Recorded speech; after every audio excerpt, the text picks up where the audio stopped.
भूगर्भातील पाणी काढण्यासाठी विहीर खोदली जाते। ग्रामीण भागात आपण विहिरी सर्रास बघू शकतो। शहरात राहणाऱ्यांना या विहिरीचं विशेष आकर्षण असतं। विहिरीच्या पाण्यात लवकर पोहायला शिकता येते आणि त्यात पोहायला शिकलं की ते आयुष्यभर लक्षात राहतं असं म्हणतात। आपण सगळ्यांनीच आतापर्यंत गोल आकाराची विहीर पाहिली आहे।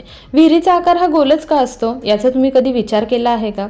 ती चौकोनी किंवा त्रिकोणी का बरं नसते?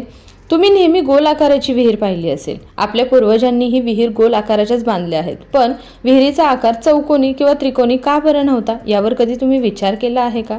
तुम्हाला खरंच आश्चर्य वाटेल की विहिरीचा आकार गोल असण्यामागे आश्चर्यकारक वैज्ञानिक कारण सुद्धा आहे। विहिरीतलं पाणी पूर्वी रहाट्याने काढलं जायचं, आता पंपाने उपसा केला जातो।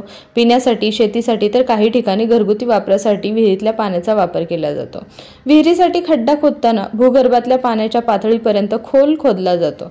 तिथल्या जिवंत झऱ्यामुळेच विहिरीला पाणी लागतं। त्यानंतर तिथं खड्ड्याच्या बाजूने दगडाच्या भिंतीने बांधकाम करून घेतात। का बांधतात गोल विहीर? विहीर गोल आकारात बांधण्यामागचं एक कारण असं आहे की गोल आकारातल्या विहिरीचा पाया हा खूप मजबूत असतो। गोल आकाराच्या विहिरीला कुठेही कोन नसल्यामुळे विहिरीचे झरे आणि पाण्याचा दबाव सगळीकडे एकसारखाच राहतो। त्यामुळे विहीर खचण्याचं प्रमाण सुद्धा खूप कमी असते। तेच जर विहिरीचा आकार गोल ऐवजी चौकोनी किंवा त्रिकोणी ठेवला तर पाण्याचा दबाव चारही किंवा तिन्ही कोपऱ्यांमध्ये राहू शकतो। अशा परिस्थितीत विहीर दीर्घकाळ टिकू शकत नाही, तरच ती खचण्याची सुद्धा भीती जास्त असते। त्यामुळे जगभरात विहीर गोल आकारात बांधली जाते। गोल आकार हा बांधायला सोपा। विहिरीचं बांधकाम गोल आकारात केल्यामुळे विहीर ही वर्षानुवर्ष टिकते। त्यामध्ये सगळ्यात मोठं योगदान आहे ते तिच्या आकाराचं। चौकोनी किंवा त्रिकोणी आकारात विहीर न बांधण्याचं एक कारण असंही आहे की या दोन्ही आकाराच्या तुलनेत गोलाकार विहीर बांधणं खूप सोपं असतं।